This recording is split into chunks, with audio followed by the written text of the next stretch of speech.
Hola hermanos y hermanas, les saludo en el amor del Señor Jesucristo.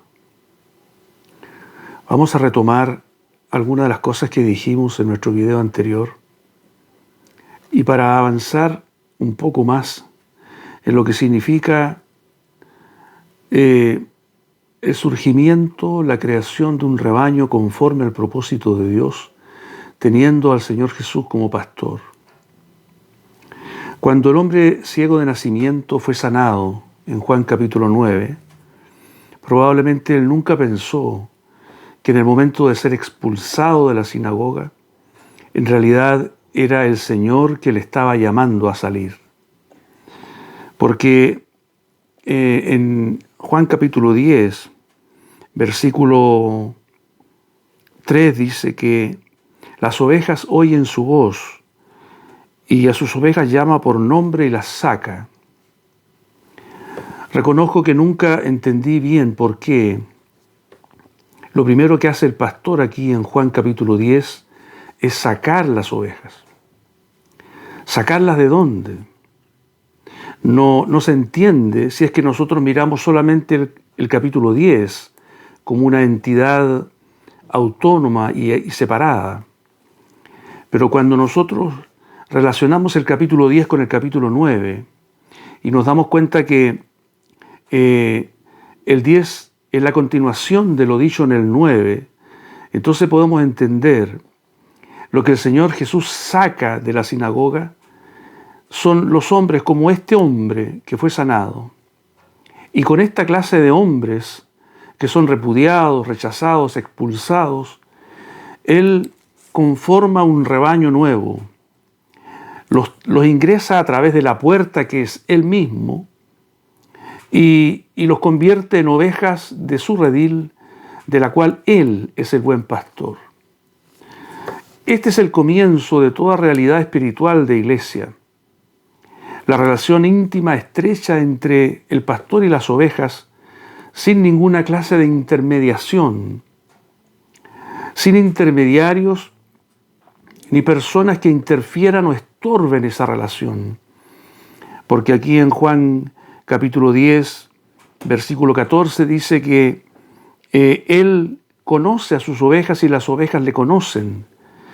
De la misma manera como el Padre me conoce, dijo el Señor, y como yo conozco al Padre. Entonces, esta relación íntima, sin intermediarios entre el pastor y las ovejas, es la normalidad de este nuevo rebaño que es la iglesia. Ahora bien, ¿cómo es que esta preciosa realidad que nosotros observamos claramente en Juan capítulo 10 se convierte en algo diferente? Se convierte en un remedio, en una cosa deforme que llega a ser la iglesia posteriormente. Sin duda que este decaimiento, esta deformación se produce gradualmente. Tan gradualmente como ustedes deben de saber la historia de esa rana que es echada en una olla con agua tibia y esa agua se va calentando gradualmente hasta que la rana muere sin darse cuenta. Es un ejemplo un poco burdo, pero que de alguna manera ilustra lo que sucede con los rebaños del Señor cuando gradualmente van decayendo y se van convirtiendo en algo distinto a lo que eran originalmente. La misericordia que el Señor tuvo al principio de estas ovejas para sacarlas del sistema se convierte en un motivo de gloria. Las ovejas se sienten orgullosas de haber sido sacados, de haber sido introducidos en otra realidad, de tener a Cristo como su pastor, de tener todas sus necesidades suplidas, de tener la seguridad de su salvación. Y entonces comienzan a amarse y a convertirse en protagonistas y estrellas de una historia que comienza a tejerse y a escribirse. Luego entonces otros vienen y alaban a este rebaño pequeño, porque allí hay gloria, porque hay sencillez, porque Cristo está presente. Entonces, estas ovejitas se creen todo eso y convierten esas alabanzas al Señor en alabanzas hacia sí mismas y se tornan engreídas y autorreferentes. Y entonces, en este contexto comienzan a surgir los liderazgos. Hombres fuertes, hombres con un carácter que logra imponerse ante los demás y se levantan, se ponen por encima y comienzan a tomar decisiones y a mostrar un camino y a establecer reglas y principios que indudablemente van dejando de lado al Señor y que van reemplazando las enseñanzas preciosas de Cristo. Por ejemplo, enseñanzas como esta. Dice el Señor: el que quiera hacerse grande entre vosotros será vuestro servidor, y el que quiera ser el primero entre vosotros será vuestro esclavo. Esta enseñanza tan fundamental, tan clara y tan reiterada en los evangelios, es totalmente descuidada, es olvidada, y en su reemplazo surge un hombre, puede ser un hombre fuerte o un grupo de hombres fuertes que se ponen por encima de la grey, tomando decisiones, mostrando, como decíamos, un camino distinto al camino del Señor, en una actitud de mando, de gobierno, de engreimiento que no es el sentir de Cristo. Si se trata de un líder personalista, entonces este se convierte en un ungido especial, una especie de semidios que reúne en sí todos los rasgos de un líder como se ve en el mundo. Y entonces comienza paulatinamente, gradualmente, a ocupar el lugar de Cristo. Y entonces a veces surgen palabras blasfemas de su boca y las demás ovejas no se dan cuenta porque están embobados, están como hipnotizados por el carisma, por la palabra de este gran líder. Y él se pone en lugar del Señor y reclama una especie de veneración o pleitesía disimulada a veces, abierta otras veces. Y aquí comienza la corrupción. La corrupción que primero se manifiesta en forma débil y que después adquiere rasgos patéticos. Un noble inglés del siglo XIX dijo una frase que ha pasado a la historia. Dijo: el poder tiende a corromper y el poder absoluto corrompe absolutamente.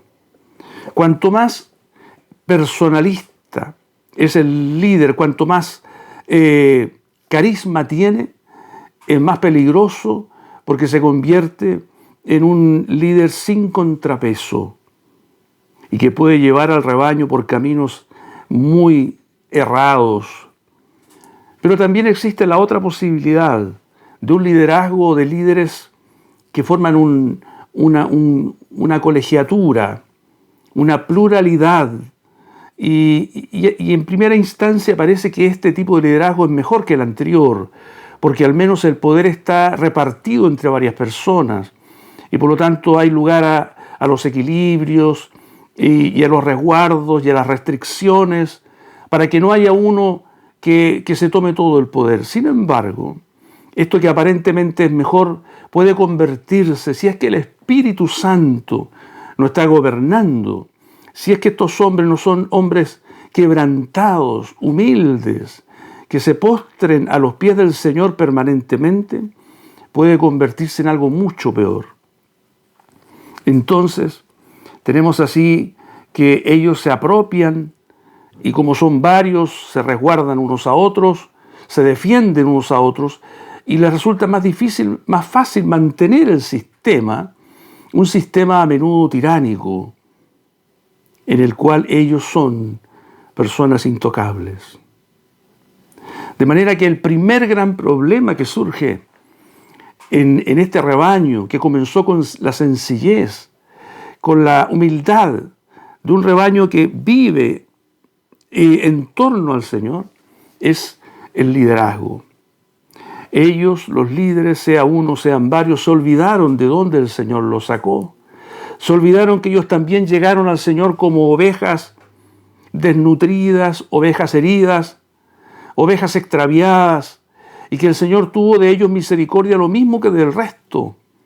Se olvidan de su condición de personas normales y corrientes, con defectos, y se convierten y se comienzan a convertir en personas especiales, que no tienen defectos, que no tienen heridas, que no son vulnerables y que por lo tanto pueden levantarse con autoridad, incluso tiránica, sobre el resto.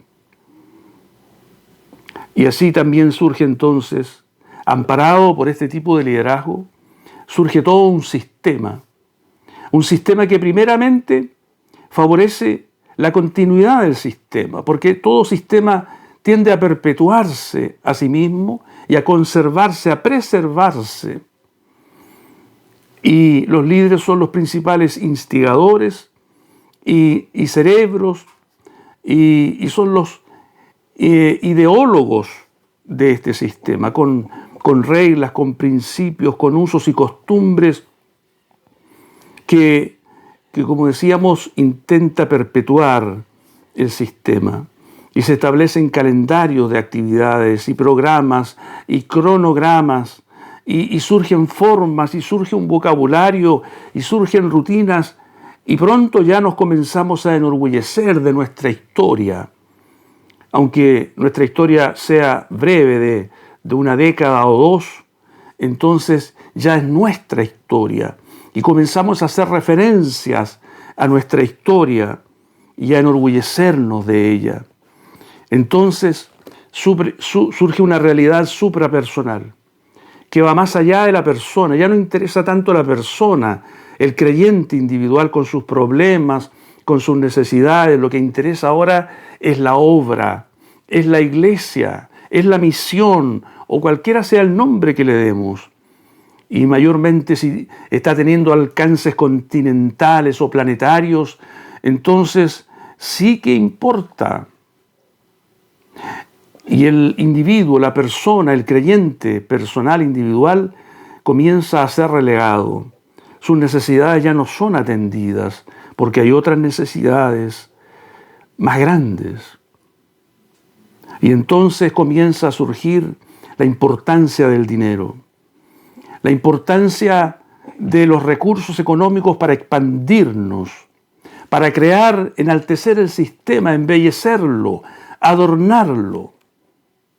Y también importa la posición social. Cuanto más alta sea la condición, entonces es más fácil avanzar, es más fácil crecer. Crecemos con las personas pudientes, avanzamos con los que tienen recursos. La viuda pobre que echó 2 blancas no nos sirve de mucho en este contexto. Y así nos vamos deformando y cada día nuestra deformación es mayor hasta ya no darnos cuenta dónde estamos ni de dónde hemos venido. Y se convierte este sistema en algo tan férreo que pronto comienza la depuración. Y la depuración significa que hay que eliminar todos los elementos que amenazan el sistema. Todos aquellos elementos que pueden entorpecer el crecimiento y la marcha. Entonces, no trepidamos en expulsar a aquellos elementos que no son confiables o que son una amenaza. La expulsión de la iglesia es algo terriblemente grave. Sin embargo, esto ocurre en estos ambientes que ya se han deformado. ¿Y les parece que la depuración y la expulsión de los malos elementos contribuye a mejorar el sistema, a afianzarlo? Cuando en realidad lo que está haciendo es simplemente estableciendo una especie de autocondena, de autodescalificación, porque Dios no puede aprobar un sistema que expulsa a las ovejas a las cuales él mismo introdujo en su rebaño. Podrán haber debilidades, sin duda las hay, pecados que se cometen, sin duda que los hay. Sin embargo, la forma de tratar con ellos es una forma que establece que la misericordia actúa en primer lugar, que el amor actúa en primer lugar, y no el beneficio del sistema que se presenta como impoluto, como perfecto, como honorable.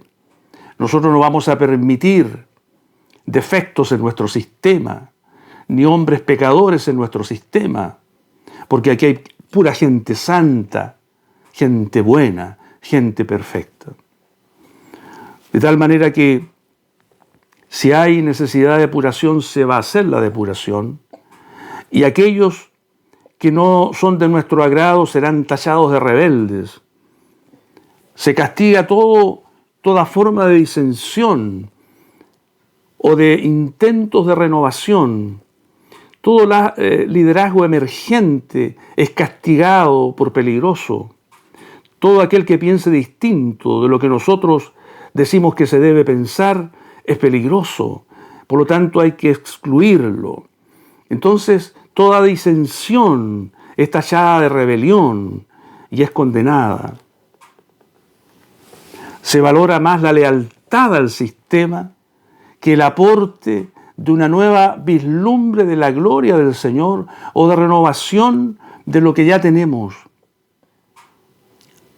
No importa que el sistema se renueve, que sea aireado con nuevos aires celestiales. Lo que importa es mantenerlo, porque el sistema tal como está nos acomoda. Nada hace que este sistema sea sobresaltado o sea amenazado.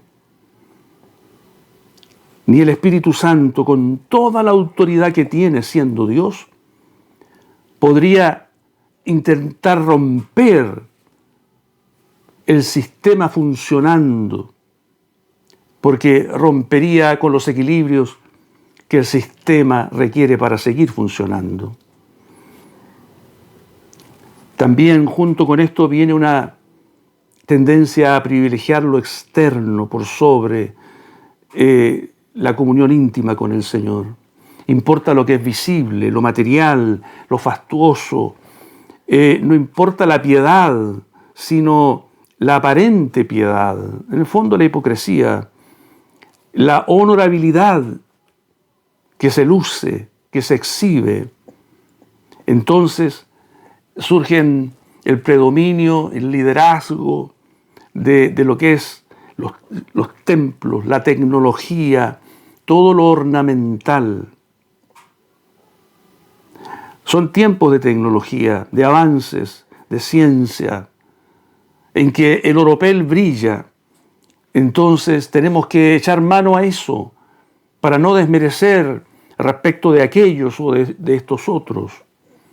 Queremos estar a la altura de los tiempos que vivimos e incorporamos todas estas cosas para que nuestro rebaño tenga ese brillo tan necesario. Entonces, el sistema se va conformando con todos sus defectos. Cristo no importa en este contexto, el Espíritu Santo tampoco. Ha quedado afuera. Nosotros podemos funcionar perfectamente solos. Y entonces surgen otros elementos de validación para el sistema. Si hay un reconocimiento jurídico a nuestra obra, si hay un pastor ordenado por un seminario teológico, si tenemos una edificación atractiva, si nosotros tenemos un pastor que participa de la confraternidad de otros pastores, si nuestro pastor es invitado a los te deum y actos públicos en que se mezcla lo religioso con lo político, entonces todo es mejor. Hacia allá llegamos, a ese punto llegamos. Después de haber partido como partimos, llegamos a esto. Por eso hemos puesto a esta reflexión como título, ¿cómo llegamos a esto? ¿Cómo llegamos a esta condición de ser tan hermosos por fuera y tan vacíos por dentro? Tan fastuosos por fuera y tan pobres por dentro. Teniendo todas las galas de una iglesia, sin embargo teniendo al Señor Jesucristo afuera de sus puertas. Ahora, ¿cómo volvemos al principio? ¿Habrá posibilidad de echar atrás todo esto para que el sistema, como en una película, ¿verdad? Hacer un rewind. Entonces vamos avanzando hacia atrás y vamos deshaciendo lo que hicimos mal para llegar al principio. ¿Será posible? Me temo que no es posible. Un gran predicador inglés dijo que si había una cosa imposible de derribar y de quitar, era un sistema religioso ya establecido. Porque se retroalimenta de tal forma que su supervivencia está asegurada. Entonces, ¿qué hacemos? No olvidemos que cuando nosotros escuchamos la voz del Señor y estábamos en las sinagogas y salimos, sea que nos expulsaron o que nosotros hayamos pensado que salimos voluntariamente, el Señor nos sacó, formó con nosotros un rebaño y con el paso de los años, quizás 20, 30, 40 años, hemos llegado a lo que estamos describiendo. ¿Qué tendrá que hacer el Señor? ¿Saben lo que el Señor siempre ha hecho? A través de toda la historia ha hecho siempre lo mismo, porque el hombre es recurrente en sus errores y en sus fracasos. Siempre vuelve a tropezar con la misma piedra. Entonces el proceso tiene que comenzar de nuevo. De nuevo, de esto que ahora es un sistema que tiene afuera al Señor, Dios tiene que comenzar de nuevo a llamar, a salir de este nuevo sistema. Entonces, todo comienza de nuevo. Un soplo del Espíritu, un avivamiento, una renovación. Hombres, ovejas, mujeres, ovejas, que comienzan a sentirse fríos, secos, hambrientos, sedientos, y empiezan a mirar al Señor, a reclamar del Señor un socorro, y el Señor entonces comienza a soplar sobre ellos su espíritu y su espíritu de revelación para que se den cuenta del lugar y de la condición a la que han caído, y luego entonces comienza a llamarlos a salir, hasta de nuevo formar un nuevo rebaño que solo tenga ovejas y tenga un pastor.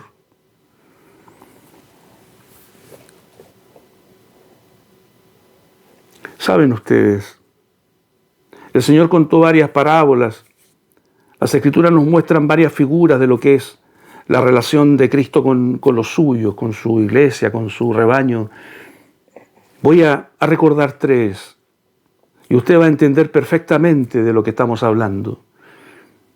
La parábola de la vid y los pámpanos. Los pámpanos ligados a la vid.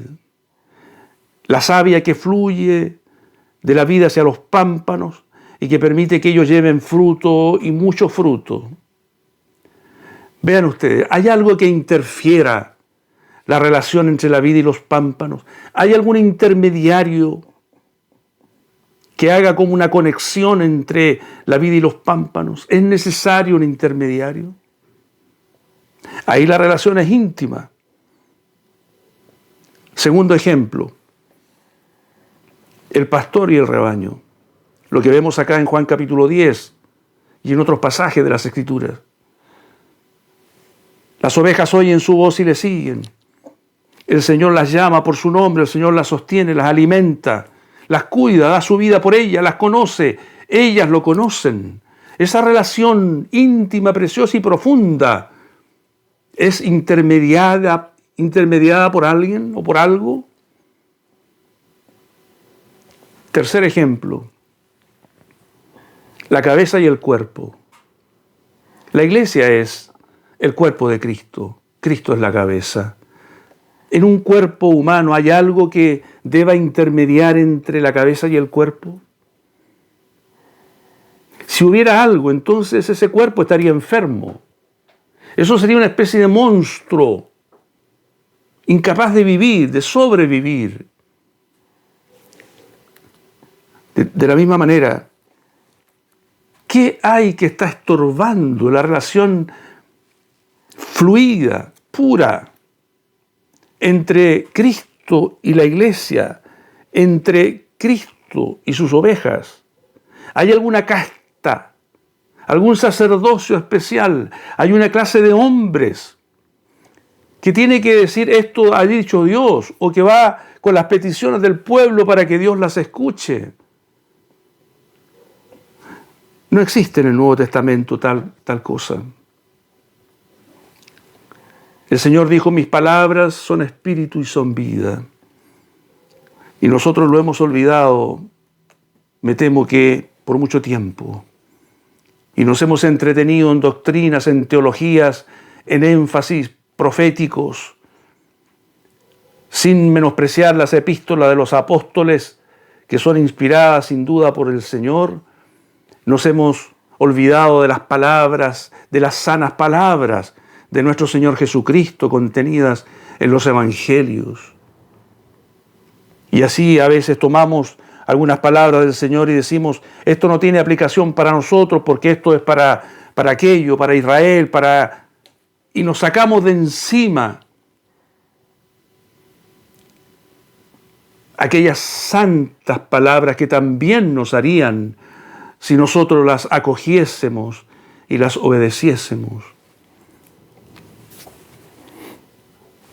Hoy en día hay muchos hermanos y hermanas, ovejas de Cristo, sufriendo en estos ambientes sistematizados, en estas sinagogas cristianas,